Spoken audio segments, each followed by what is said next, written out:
Today's daf we're going to be learning is Yevamot Kafchet. I'm going to warn you, it's a bit of a complicated daf, but we'll try to get through it.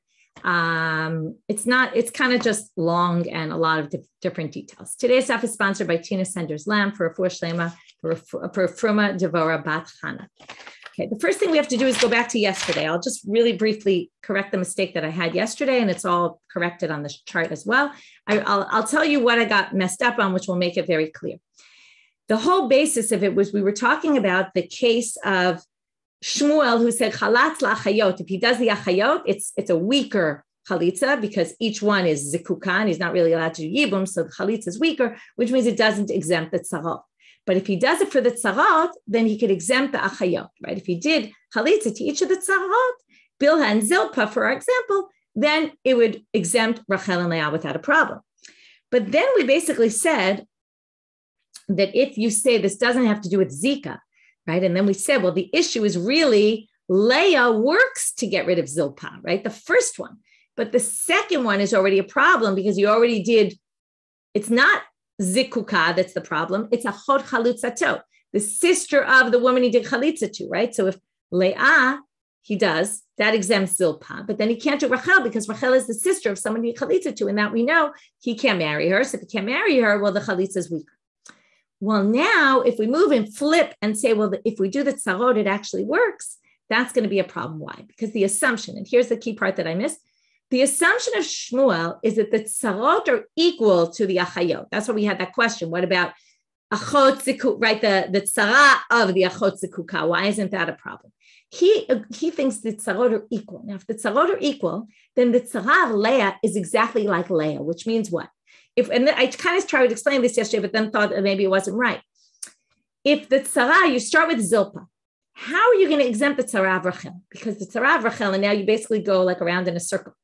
Leah, the tzara of Leah is like Leah. So that means the tzara of Leah is now the chalutza, which means Leah is basically as if she got chalitza. This is the one trick that I was it sounded like, but I wasn't sure it was true. But yes, he thinks she's like a chalutza. Then what's Rachel? Rachel is the krova of the chalutza, and then Rachel's, which you can't do yibum, right? And therefore the chalitza will be weaker. But we're not talking about her. We're talking about her relative. But the Mishnah says that you're forbidden bitzarat krovat chalutzato, the tzara of your relative of your chalutza. So Bilha is the relative of Rachel. Rachel is the relative of the chalutza. Bilha is the tzara of the relative of the chalutza, even though Leah is not really the chalutza. But since her tzara was chalutzad, it's as if she got chalutzad. Sorry, I'm making up a verb here, chalutzad. But basically, we're going to say that there's no difference between the tzarot and the achayot, and that's why we got stuck with that explanation, that explanation now doesn't work, okay? And that's why we had to come up with two alternative ways to understand Shmuel. Okay, now we're back to where we were. So we had this machloket, Rabbi Yochanan, and we had this machloket between Rabbi Yochanan and Rav. What was our machloket? Our machloket was that if we have a case where Meita Rishona, right, after two sisters fall to Yibum, and then there's Zikika of both, right? We have this problem that both are supposed to marry the same people. Well, if one dies, then we take one out of the picture and there's no Zika. Except that according to Rav, it doesn't matter which one dies. As long as one dies, it's fine. According to Rabbi Yochanan, it's only if the first one dies, it's a problem. If the second one dies, then because why? The first one can revert back to her original state. If Rachel fell to Yibum first, she was allowed to marry the brother. Only once Leah's husband died did she become problematic. There was Zika. In the beginning, there wasn't Zika. So if that's the case, comes Rabbi Yossi, Rabbi Chanin, and he says, but Rabbi Yochanan, what do you do with the Mishnah? The Mishnah that says, 4 brothers married to 2 sisters. The 2 sisters fall to Yibum, right? Presumably one after the other. What did we say? Chotzot v'lo Yevamot. Now he says, comes Rabbi Yossi, Rabbi Chanin, says very smartly, he says, if you could have the first one could go back to her original heter, since she had a moment there before Leah's husband died, where she could have married Levi, for example, or Yehuda, either one. So why don't we say once Leah's out of the picture, she can go marry one of the brothers? And we don't say that, right? So why didn't we just say, and So he says even better. He says, forget about waiting for them to die. He says, why don't we just suggest that they do chalitza with the second one? And then you can marry the first, right? So if one does chalitza, that removes her zika entirely. And the second one should be able to marry one of the brothers should be able to marry the sister. At the other one, the same one can't because of a chol chalutzato, right? He can't marry the sister of somebody who did chalitza. But let's say Levi does chalitza to Leah, then Yehuda can marry Rachel, no problem. So why wasn't that suggested? To which Rabbi Yochanan answers, we're going to start our daf with this, 5 lines from the bottom. I have no idea who taught this Mishnah. He basically almost like throwing the Mishnah out the window. I don't know what you're talking about. What kind of Mishnah is this? Not a good Mishnah. Because really, that would be a good solution. Because again, his whole thing is based on the first wife can go back to her original state. Okay. And therefore, the truth is Rav says this also. And therefore, you theoretically could do chalitza to the second one. And then the zika is gone. The first one can go back and marry one of the other brother. So we're now going to suggest all 8 possibilities that Rabbi Yochanan could have answered instead of having to reject the Mishnah. And each time he's going to have a suggestion. The Gemara is going to say, why didn't he suggest this? Because there's a problem with it. Okay. And it's all charted out on the sheet as well, if you want to look there. So when it says chotzot, it doesn't mean they both have to do chalitza. Maybe it just means the second one has to do chalitza. And then once she does chalitza, you can actually do yibum with the first. Okay, that's a bit of a weak explanation because it says chotzot katane. It says chotzot in plural. What plural would we be referring to if not the 2 sisters? So that doesn't work. Well, we said this yesterday. It could have plural, and it refers to all second sisters in this case, right, where their husband died second. Many cases where this might happen, right? This kind of blows our theory of this is all theoretical, but right, this could happen in many cases, and therefore every time this happens, the second one would have to do chalitza, but the first one could do yibum, and the chotzot is referring to them. It doesn't work with the language of the Mishnah because the Mishnah says harei elu. Harei elu chotzot v'lo minyahu. Who's elu? Elu is clearly referring to the 2 sisters we were discussing before. The lema, option number 3, the chalitz leila rishona bereisha. If you did chalitza on Rachel first, then you'd have to do chalitza on Leah as well, because Leah, remember, it all goes by the moment, according to Rabbi Yochanan, the moment you fell to yibum. Well, the moment Leah fell to yibum, she was already forbidden because Rachel was already supposed to do yibum with the brothers. So none of the brothers are able to marry her ever, and that will never become permitted. So if you did, when it says chotzot v'lo mityabot, it's in the case where you did chalitza first to the first one, and then you wouldn't be allowed to do the second one. But if it were the reverse, theoretically, you could do yibum. But they say, no, chotzot l'chatchila katani. When it says, harei elu chotzot v'lo mityabot, it sounds like it's telling you what to do and not if this happened, then it would be the case. That wasn't the way the Mishnah was worded. Another option, maybe you really could do chalitza of the second, theoretically, okay? In terms of the law, you could do chalitza of the second, and then he could marry the first one, right? The other brother, right? Levi would do chalitza to Leah, and Yehuda would marry Rachel. However, what's the problem? Maybe they forbade it in case you did it in the other direction. That seems the most plausible because that's very obvious. If it only works if you do it in a particular order, first do chalitza to the second and then marry the first. Well, that would basically cause confusion, and people might think that you could do it the reverse order as well, and you can't. So they say Yevamot katane delay kadin yibum hachakla. It says if that would be the case, it would have just said harei elu chotzot. But because it says v'lo mityabmot and they can't do yibum now, if by the letter of the law it would actually work, and it's just gzera d'Rabbanan, yibum would actually be effective if you did do it in that particular way. If you yibumed Rachel after you did chalitza to Leah, that would actually work. And therefore, when it says v'lo mityabmot, it sounds like it's saying there's no room for yibum anywhere here, and that's not true, according to what we just explained. So that doesn't work. V'lei malei, again, with that same kind of direction, but in a different way, maybe gzera shema yamut, v'asur levatel mitzvah yivamim. Maybe this has nothing to do with Zika. Maybe this has to do with the other way we explained the Mishnah. Remember, we said there were 2 ways to explain. It has nothing to do with Zika, in which case it's no question on Rabbi Yochanan, because he was all talking about in a case where there's Zika. Maybe it has nothing to do with Zika, and Rabbi Yochanan could read the Mishnah as The issue is asur levatal mitzvah yivamim. We make them do chalitza because if we allow them to do yibum with one, what would happen? Maybe the other brother will die, and then the second sister would end up being exempt from yibum, right? In other words, the fourth brother would die before he did yibum, and then Leah falls to yibum to the one who married Rachel already. She's exempt, and then we basically missed the opportunity to do a mitzvah. So they say, no, Rabbi Yochanan can't explain the Mishnah that way because Rabbi Yochanan didn't to lo chayish. He's not worried about what if. That's not his theory, not his approach to life. The lema le Rabbi Elazar, or maybe Rabbi Eliezer. There's a bit of confusion. Rabbi Eliezer, Rabbi Elazar. Maybe it's Rabbi Eliezer or Rabbi Elazar who says, "De'amar kevan she'amda alav sha'a achat v'isur nescha alav alamit." This, maybe he could say the Mishnah is Rabbi Elazar, and I don't agree with Rabbi Elazar. What's Rabbi Elazar's approach? As opposed to saying what Rabbi Yochanan said, which was, once she's Yevamot she'utra v'ne'esra v'chazra v'utra, if Rachel was permitted when she fell to Yibum, then her sister's husband died, she fell to Yibum as well. Rachel became forbidden.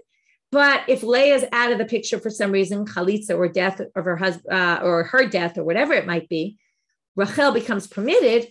Well, Rabbi Elazar has a different approach. Rabbi Elazar says, no, even if Rachel was permitted from the beginning, if at some point she becomes forbidden, she's right, she can never be permitted again.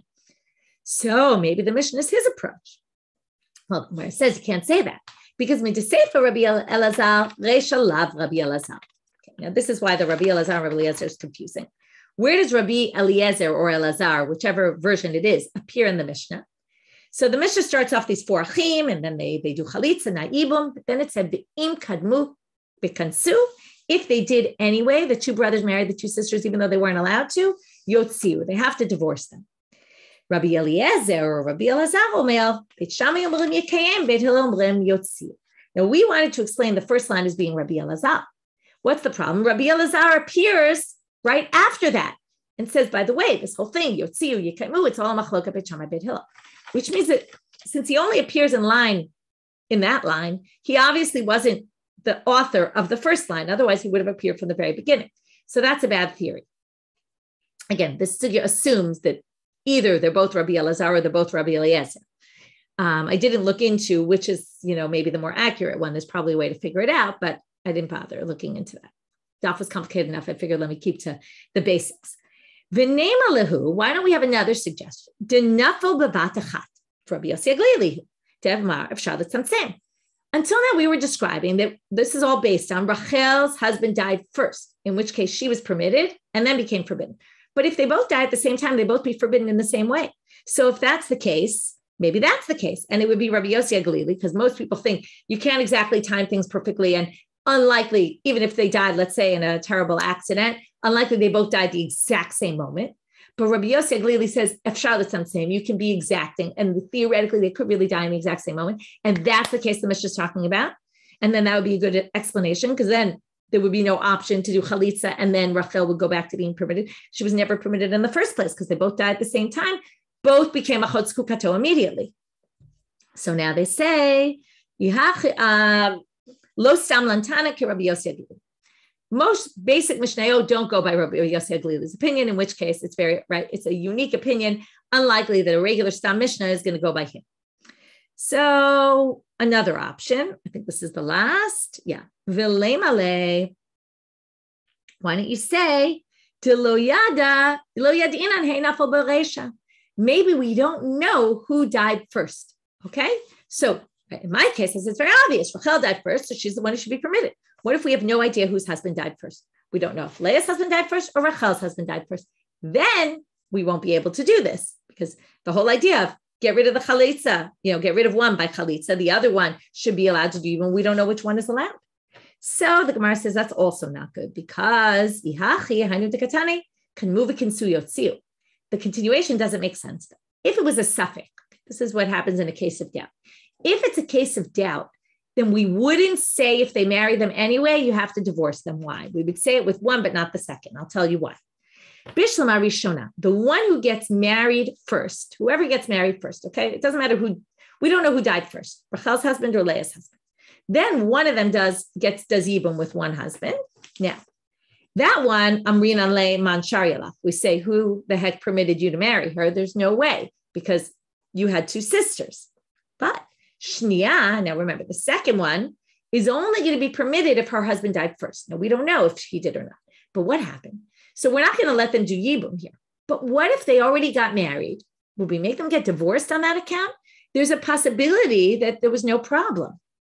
Shniya, the one who got married second, could say, Amal, Chavrai Shniya Yibim. The husband could say, my friend, right? Maybe he did Yibum on the second one.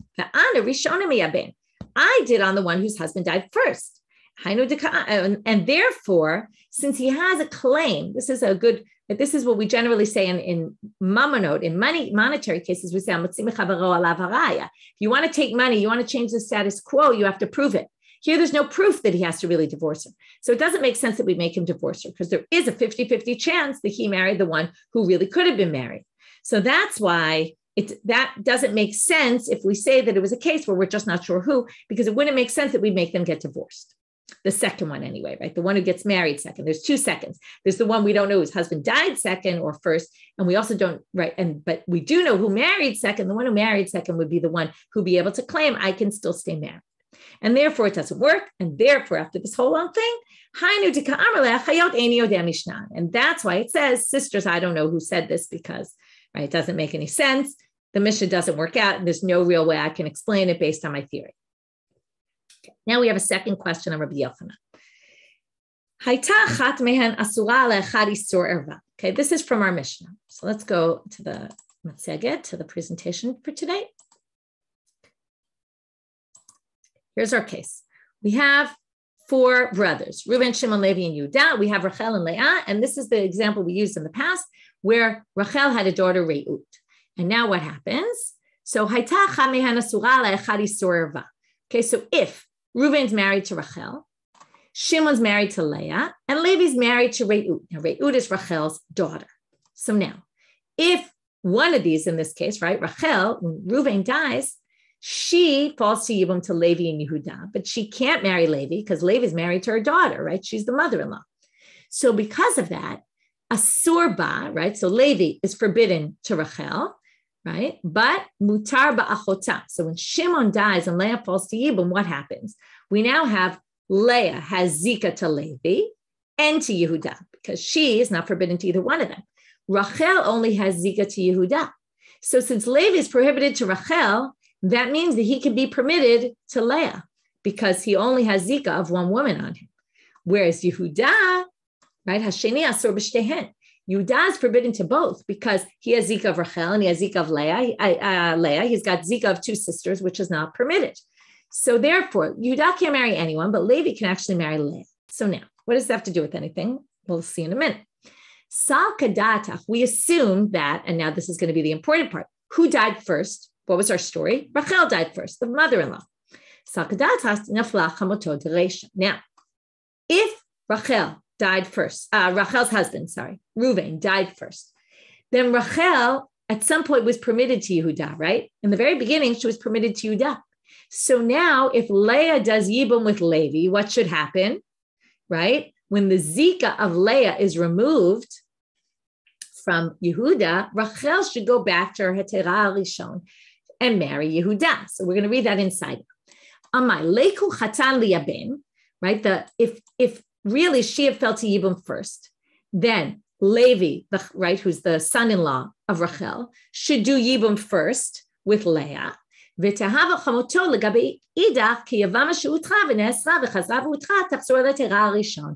Rachel, compared to Yehuda, should be permitted, because that's a case where she was permitted to Yehuda from the beginning. Only when Leah's husband Shimon died did Leah mess her up, and there was double Zika on Yehuda. But this should totally work. So why don't we say that? So this was all based on, so this is a question on Rabbi Yochanan, that based on what you say, that Rachel can go back to her original. If Rachel was the one who died first, that would have worked. So why don't they suggest that possibility? To which the Gemara is going to say, why did you assume that Rachel died first? You could just say, Rav Papa, Amar Rav Papa, it must be that Leah's husband died first. Shimon died. And then Leah had Zika to Levi and Yehuda. So by the time Rachel's husband died, right, What's happened? Rachel now falls to Yibum, only to Yehuda, and now you have this double Zika on Yehuda, and she was never able to marry Yehuda in the first place. So even once Leah is taken care of and she does Yibum with Levi, it's not really going to help Rachel at all. Okay, so if you flip it, then that Mishnah doesn't really, then that line in the Mishnah doesn't raise a problem. Rabbi Eliezer Amar, Beit Shammai Omrim. Now we're back to the Rabbi Eliezer, Rabbi Elazar, and what he says in the Mishnah. So the Tanakhama had said you have to get divorced if you marry them. Came Rabbi Eliezer or Rabbi Elazar and said, this is a machloka Beit Shammai Beit Hillel, and Beit Shammai is lenient. He says you can stay married. Beit Hillel says you have to get divorced. So now we're going to have a braita that's going to show three different opinions. Tanya, Rabbi Eliezer Omer, Beit Shammai Omrim Yekaimu, Beit Hillel Omrim Yotziu. Rabbi Shimon Omer Yekaimu. Now he doesn't say Beit Shammai Beit Hillel. We're going to have to understand him. He says you can stay married. And Abba Shaul Omer Kal Hayalem Beit Hillel b'davar zeh. It was Dafka Beit Hillel who was lenient. Shebeit Shammai Omrim Yotziu, Beit Hillel Omrim Yekaimu. Because Beit Shammai says you have to get divorced. Beit Hillel says you can stay married. So now we have, if we ignore Rabbi Shimon for now, we basically have a machloket. What the machloket Beit Shammai Beit Hillel was. Was Beit Shammai the one who was lenient, or was Beit Hillel the one that was lenient? But now they wanted to understand Rabbi Shimon. Rabbi Shimon came on, according to who does he go? Ike Beit Shammai, Hainu Rabbi Eliezer. Ike Beit Hillel, Hainu Abba Shaul. And if he's trying to say, I hold like Beit Shammai, and he says, and Beit Shammai holds Yikaimu, then he's basically holding like Rabbi Eliezer. If he's saying, I hold like Beit Hillel, and Beit Hillel says Yikaimu, that he's holding like Abba Shaul. So it doesn't make sense what he's saying. So they say, Hachi Kamar. We have three traditions. One is Beit Hillel was machmir, one is Beit Shammai was machmir, one is nobody was machmir, and everybody agreed, and there was actually no machloket at all. So this is, by the way, it's very common. Shammai and Beit Hillel were earlier Tanaim, and they weren't even Tanaim, right? Hillel and Shammai were much earlier. Their students were early, and there were often disagreements about, we've seen this many times, about what they disagreed about. Here there's even a disagreement, did they even disagree? Now we're going to go through cases of our Mishnah. And first, we're going to compare them to a Mishnah in Daf Kaf. Okay, our Mishnah, again, is 4 brothers, 2 sisters. And the 2 sisters fall to Yibum to 2 brothers. And then what happens is there's double Zika. It's a problem, right? And then there's all sorts of situations the Mishnah taught where if one of them is out of the picture because she's Yisur Erva on one of them, like the case we saw today, just before, then that would change things, right? And then we had all sorts of things. Now, so let's start. Haita achat mehen. Okay, they don't even read the whole thing, but I put it on the sheet. It's in the first chart, the bottom chart on the first side of the page. Haita achat mehen asura le'achad isur erva, asur ba mutar ba'achota. Right, that was what we just saw before. Right, that if I'll pull out the presentation we saw before. If Rachel is prohibited, what we're going to have here. Right, Rachel's daughter is married to Levi, so Rachel can't marry Levi, in which case Levi is going to be permitted to Leah because he only has Zika of one woman.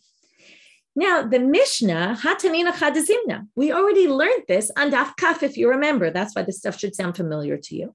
Now, that case was 3 brothers. If there's only 3 brothers and not 4, and both Leah and Rachel fall to Levi, and Rachel is prohibited to Levi. I didn't bother making a chart. It's just the same thing without Yehuda in the picture. So it's the exact same case. What will happen? If Rachel can't marry Levi because Levi's married to her daughter, then Leah can marry Levi, no problem. Well, that's the same thing we said in our Mishnah. Now, our Mishnah added a little bit more, but really it's the same thing. So why do they need to tell us this again? And you could have figured out the rest of it from that Mishnah on Daf Kaf. So they say tzrich. No, you need it. Why do you need it? Because, and this is going to be the structure for the next 3 things, basically. We're going to try to say, this seems to be said somewhere else. Why do you need to say it again? And one of the things that we're going to be worried about is that maybe you'd think that even though in this case there isn't double Zika, maybe you'd think that in other cases we don't treat Zika seriously at all. So that's part of the possibilities. So now they say, let's say we just had it there with the case of just one brother that they fell to Yibum to. You would say, Hatam mishum deleka the migzar mishum sheni. There, where again, let's assume Yehuda's out of the picture. So we're going to let Levi marry Leah because we're not worried about, there's no other brother to mess something up. In this case, where there's a brother who's actually prohibited to Rachel and Leah, maybe we won't allow Leah to marry Levi, because if we allow Levi to marry Levi, maybe you'll think that Rachel can marry Yehuda. You could see why people might get confused about that.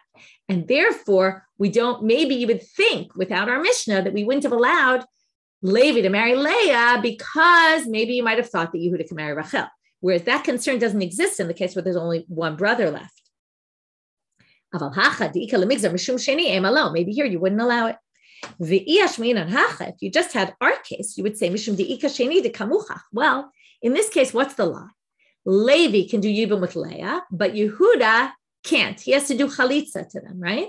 He can't do Yibum. So now, if he can't do Yibum, we know there's this concept of Achot Zikukato, because he's got Zika of two sisters, and we know that the law is you can't do Yibum.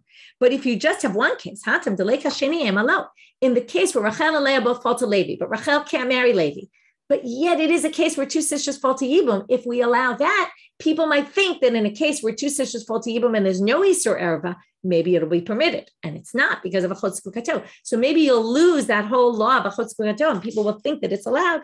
So therefore, no, we need it.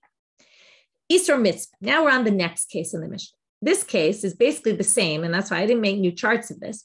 But instead of Levi being married to Re'ut, Rachel's daughter, right, it would be a case where it would be Shniot or something, right? It would be Erva of second degree Erva, okay? Something that's only ushered by rabbinic law. Or it would be that it was a grusha that fell to a kohen, or one of those cases where it's Isur Lav. That was Isur Mitzvah, Isur Kedusha. So Hanami Tanina. So again, what does it say there? Our Mishnah says, again, they just quote it in shorthand. But what does the Mishnah say? If one of them was Asur Al-Achad, Isur Mitzvah, Isur Kedusha. Now remember, that case is already trickier. There you can't marry Leah. Why can't you marry Leah if Rachel's Isur Mitzvah, Isur Kedusha? Because on a Doraita level, she's Chayav in Yibum. So there's Zika on some level, right? From Torah law, this isn't a Torah law. It's only rabbinic that she can't do Yibum. So because of that, it's tricky. She's got Zika on a Torah level, even though Zika itself is only Durabanan, but she's got Zika by Torah law. And by laws of Torah, she could actually marry him. It's only forbidden from rabbinic law. So therefore, both, he has to do chalitza with both of them. He can't marry Leah in this case. That's the main chiddush of our Mishnah. So the Mishnah on Daf Kaf had a very similar case. Again, it was 3 brothers instead of 4.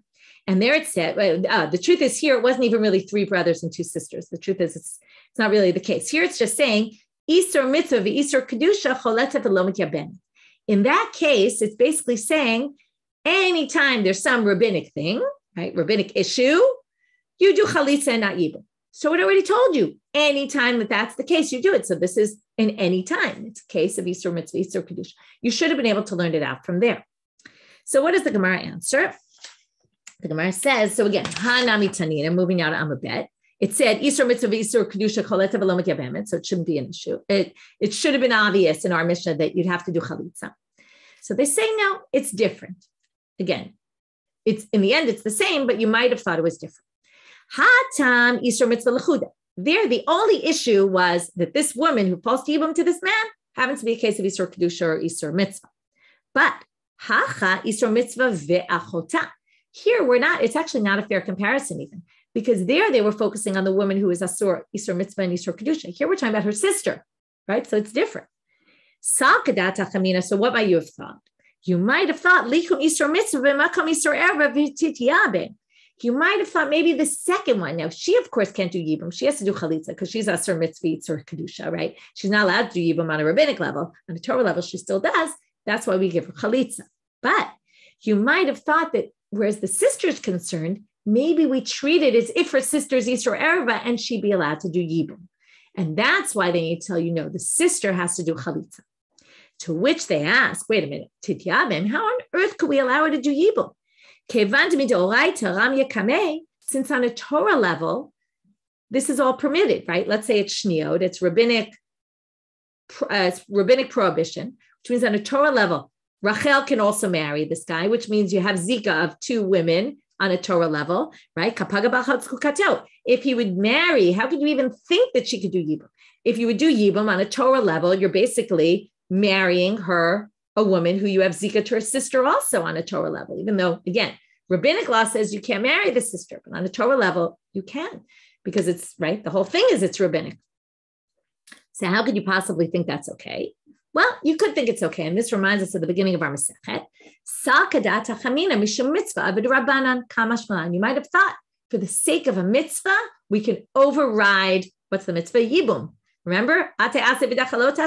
Maybe we can override the sachot zkukato, especially it's only a rabbinic law, the sachot zkukato, because of a mitzvah, and allow him to do yibum with the sister. And that's why we needed both cases, because we don't allow yibum. Next question that we're going to compare two things. Here we're going to compare our Mishnah to itself. The end of the Mishnah says, remember,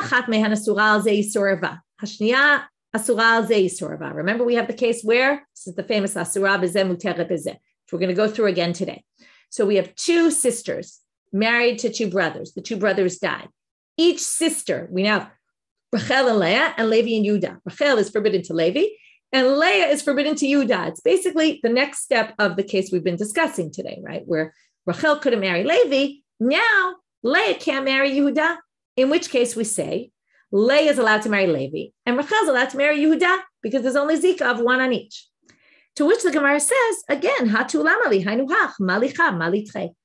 the difference if one sister's Isur Erva, which we learned, right? That was our case that we were just discussing earlier, right? In other words, in this case, we had Rachel was Isur Erva to Levi, right? And we said, well, Levi can marry Leah, but Yehuda is Zika both and can't. Now, obviously, you all could have come to this conclusion. You would have said, oh, wait, well, if Leah was forbidden to Yehuda, then likewise, Yehuda would be permitted to Rachel. So why did the Mishnah need to tell us this if it was an obvious outgrowth of that case? To which the Gemara answers, right, Malicha Malitre means, what's the difference? One woman's Erva or two women are Erva? It's all based on, is there Zika of two sisters or not? If you get rid of the Zika of both, then of course they can each marry the other brother. So now they say, Tzricha, you need it. Why? If you would have had there, you would have said there is the beginning of the Mishnah, the one sister who's Erva. You would have said, Adraba, travayu muchachai ahadade, aval idach lo. Remember what we said the concern is? The concern before we said is this concern that maybe people will forget this whole concept of a chotz kukato. Now, in this case, where there's only, in the first case in the Mishnah, where there's only one Isur Erva, you're not going to forget about a chotz kukato because Yehuda is still not allowed to marry anybody. He has to do chalitza. So you won't forget this issue of achotz kukato because Levi can marry Leah, but Yehuda can't because he's got Zika of two women, and then we would allow it. But you might have said, aval hacha, but in the case that we just discussed of Leah becomes permitted Rachel will become permitted to Yehuda, we're going to end up with no case of achotz kukato, and then you might think that people will think two sisters fall to Yevamot to two brothers where there's no erva, maybe they can marry. So that's why we need to say that other case as well, right? Because you might have thought that maybe we're stringent in that case and we don't allow her to marry Yehuda so that we keep some remnant of achotz kukato and people will remember it, but really not. We don't have to worry about it. And if you just have our case of four sisters and two of them are erva, the four brothers, two are erva to the other two brothers, you would have said adraba. Right now, this is how the Gemara always flips the logic. Adrabah, the opposite, you could say, travayu muchayadade, aval idach lo. Here it's clear because one brother goes with one sister and one brother goes with one sister. It's clear that there's no Zika of two sisters. But in the case where there's only one who's Isur Erva, maybe we would have thought maybe Leah can't marry in that case, where there's only one brother. So that's why where there's only one erva, not one brother. I confused the other one. Where there's only one erva, we might have thought maybe we don't allow it.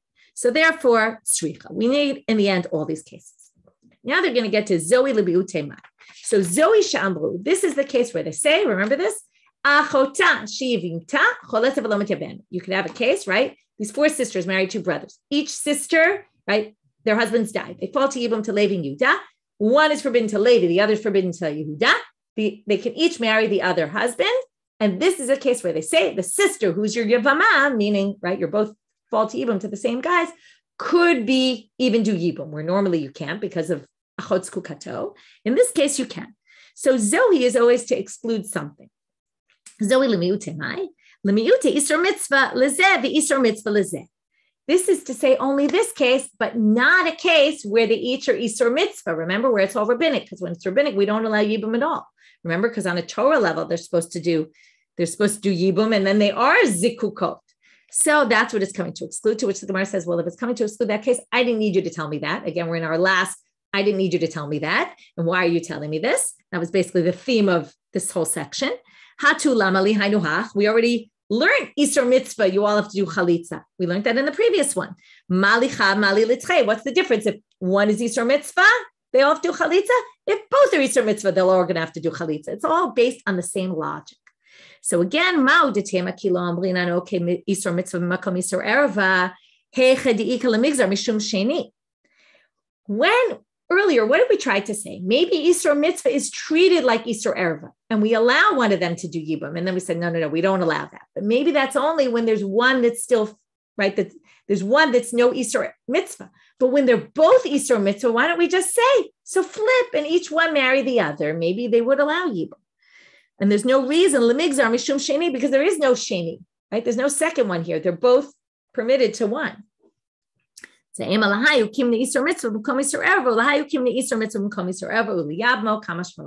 might have thought that each one could actually do yibum with the other, the one that they're definitely permitted to, but no, it's not the case. Again, whether you really would have thought these things is a good question. Not necessarily so obvious, but they do suggest. Okay, now we're going to have a whole repeat sugya, but it was a repeat sugya that was a little complicated. So here goes. So now they're going to point out, Amar Rabbi Yehuda Amar Rav. Last time we brought this in as a question to something. Now we're going to bring it straight on, and it was probably taken from here. V'chein tani Rabbi Chia. Remember this from the beginning of the second? V'chulan ani korei bahem asura lezeh muteret lezeh v'achota she'ivim tacholet tzedom mityabem. He came and took our Mishnah, and he said, Rabbi Chia, he connected our Mishnah with the first Mishnah. And he said that first Mishnah with the 15 cases, all of those cases can have a possibility of asura lezeh muteret lezeh. Because what's asura lezeh muteret lezeh? If they're asur arayot, and now he says asur arayot could be any one of the 15 cases. That's what Rabbi Chia said. To which, if you remember, there were 3 explanations. Did he really mean all the cases? Not necessarily. So here goes. Rabbi Yehuda mitargem mechamoto ve'elach. He says, drop the first 6 off the list, because the first 6 off the list are cases of your daughter. Now, for your daughter to fall to yibum with her sister, it would have to mean what? It means 2 brothers, so it means they don't share the same father, the daughters, right? And then it would mean they had the same wife. Now, 2 brothers can't have the same wife, because the daughters have to be sisters, because that's the case. We have a case where 2 Yevamot are sisters. And if they're the daughter of, right, they fall to yibum to their father, it would have to mean that the 2 sisters married Yehuda and Levi, or whatever, I guess Reuven and Shimon. They had daughter Reuven and Shimon. Then their fathers were Levi and Yehuda. They fell to yibum too. Now, it can't possibly be that they share the same mother and their fathers are brothers, because brothers can't marry the same woman. So the only case you could possibly have it is if they had had children out of wedlock, right? Because if they weren't married, then theoretically they could have children from the same woman. The issue is that they can't marry the same woman. So they say here the following, right? Like Shimon, for example, is usher to Reuven's wife. He's not usher to a woman that Shimon had that Reuven had a sexual relationship with outside of marriage. So now they say the following. Rabbi Yehuda says it can't be those 6 cases. My time, the only way you could have it is if it's out of wedlock. But then it wouldn't be a case of nisuin. So now they say binisuin kamaire, but onsim lo kamaire, right? In other words, since it can't happen in the case of nisuin, the Mishnah was only talking about relationships of marriage and not things that were out of wedlock, and therefore get rid of the first 6. Abaye is just a play on this, which says, Mitargim af bitome anusato. We don't have a problem if he falls to bitome anusato. It's mentioned here. We can add all those cases. Why? Whether it's onsim, whether it's nisuin, it doesn't really make a difference. Okay. And the Mishnah could have mentioned cases that were out of wedlock. Aval, but he points out there's one case that doesn't really work here. That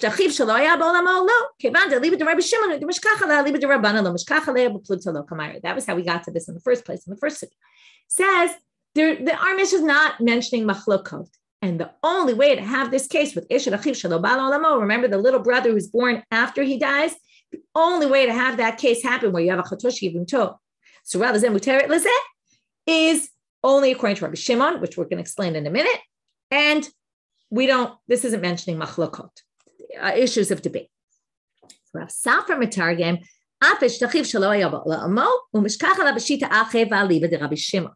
he says, wait, I think it really is all 15 cases. And it's because he doesn't have this issue that we're not dealing with machlokot. He basically says, no problem. We can just say it's Rabbi Shimon. And how does it work?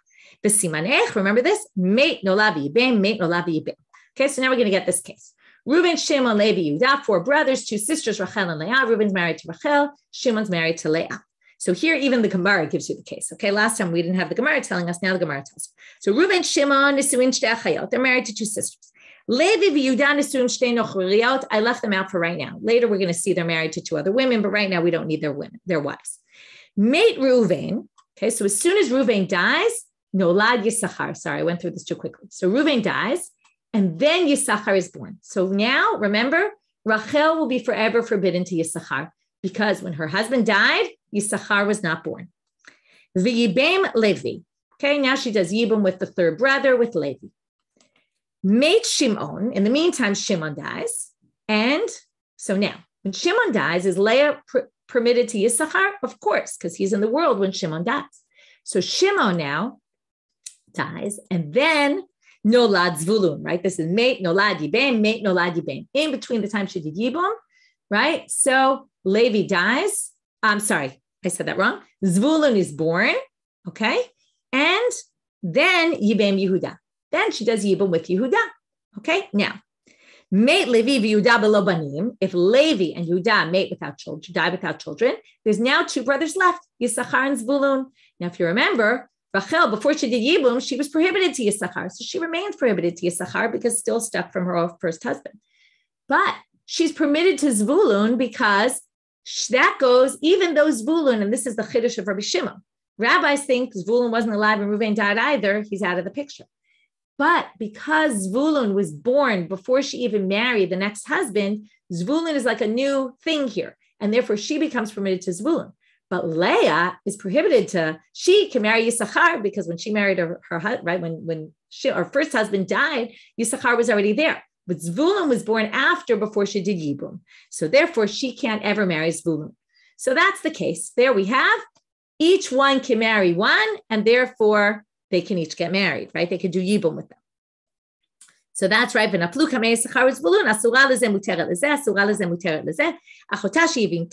Right? And then that's Achotashi Vimta. They're sisters that are Yevamot. Comes the Gemara and they ask a good question. They say, why did you need Yehuda in this picture, right? Like, why don't we just simplify things? This whole story could have been, again, the same thing if Yehuda wasn't in the picture. How so? So let's go. Reuven dies. Rachel becomes, right, prohibited. Oh, I don't know. It should say prohibited to Yisachar. This is a mistake. Okay, Rachel should be prohibited to Yisachar because Yisachar is born after Reuven dies. Then Levi, she does Yibum with him. Then Shimon dies and Zvulun is born. So now Leah becomes prohibited to Zvulun, and she becomes also permitted to Yisachar, though, because Yisachar was alive at the time her husband died. Now Levi dies, and Leah remains in her status. Like, let's say Leah didn't do Yibum with Yehuda. We'd have the exact same situation, right? Yehuda, sorry, I didn't mean to flip. Yehuda, if he wasn't in the picture and we only had Yisachar and Zvulun, we would end up with the exact same thing, right? Where Rachel is prohibited to Yisachar and permitted to Zvulun, and Leah is permitted to Yisachar and prohibited to Zvulun. Okay? So we could have done this without Yehuda. So why do we need Yehuda? And here come in the other wives. The Gemara answers, Mishum Tzara. Remember, this was all based on the first Mishnah. Well, the first Mishnah had Tzarot in them, and even Tzarot. So because the Tzarot were in that Mishnah, we wanted to have a case where there were also Tzarot. Now the case could become more complicated. Okay, these are I think our most complicated charts. So again, we have Reuben's married to Rachel, Shimon to Leah, Levi to Shula, and Yehuda to Tamar. So now we have Reuben dies, right? Rachel is prohibited to Yisachar because Yisachar was born after her husband died. Then she does Yibum with Levi. Now at this point, she becomes the Tzara of Shula. Okay, and then Leah is going to end up becoming the Tzara of Tamar. Now, let's say instead of when Levi and Yehuda die, we said before, Rachel can marry Zvulun and Leah can marry Yisachar. But let's say their tzarot went ahead and did Yibum. Okay? So now we have, each one has their tzara. Now, what they wanted to teach you is their tzara has the same din as they do, whatever was true for Leah is going to apply to her tzara, because that's the law of tzarot. Sorry, I said that they do yibum. Forget that. That's the next case. So what they wanted to teach you is they had to bring Yehuda so they could have an example of Leah doing yibum with Yehuda and ending up with a tzara. And then whatever is true for Leah is going to be true for her tzara as well. Whatever is true for Rachel is true for her tzara. So the Gemara says, that's great. That gives you hatinach tzara, but tzara ma'ika lememar. But what about the tzara? Are you ignoring her? What would be a case? To which, and this is like the case on steroids, okay? So, kigon dahadavi yavninhu nami gava ashim. We're going to have the tzara. So we're going to have the exact same case that we just had, where basically they're going to have tzarot. Okay, I'm going through this quickly. You can look at it on your own. But basically, you're going to end up in a case where after Leah, in other words, what happened? Levi and Yehuda, okay, I'll even show you on the last page here. Okay. Levi and Yehuda, okay, Levi and Yehuda each were married to either Rachel and Shula, or the other was married to Leah and Tamar. So they were tzarot. What if after they died, there was Gad and Asher who were brothers from the beginning? They weren't new brothers. And then basically the tzarot did yibum, Shula did yibum with Asher, and Asher was married to Ruchama. And Tamar did yibum with Gad, and Gad was married to Yael. So now, at this point, Rachel and Leah are exempt from yibum because their tzara took care of their yibum for them. But whatever was true for them from the beginning, that Rachel was prohibited to Yisachar and prohibited to Zvulun, will apply not only to Shula, but to Shula's tzara. And therefore, if there were all these brothers and all these brothers died without children, again, a ridiculous case, or not ridiculous, just unlikely this would ever happen. But basically, Shula and Ruchama, who are the two tzarot now of Asher, the two Yevamot, his wives that now have to do yibum, each of them would be prohibited to Yisachar and permitted to Zvulun. So one of them could do yibum with Zvulun. And in the Leah, Tamar, Yael category, either Tamar or Yael could actually do yibum to Yisachar. And that would be a case where we'd have all of those options. Okay, we're going to stop here for today. We'll start up with the Mishnah tomorrow. Like I said, it was a bit of a long daf, a bit of a complicated, not so complicated once you understand it well, but you can go back and review using the study guide and the presentations. Have a great day, everyone.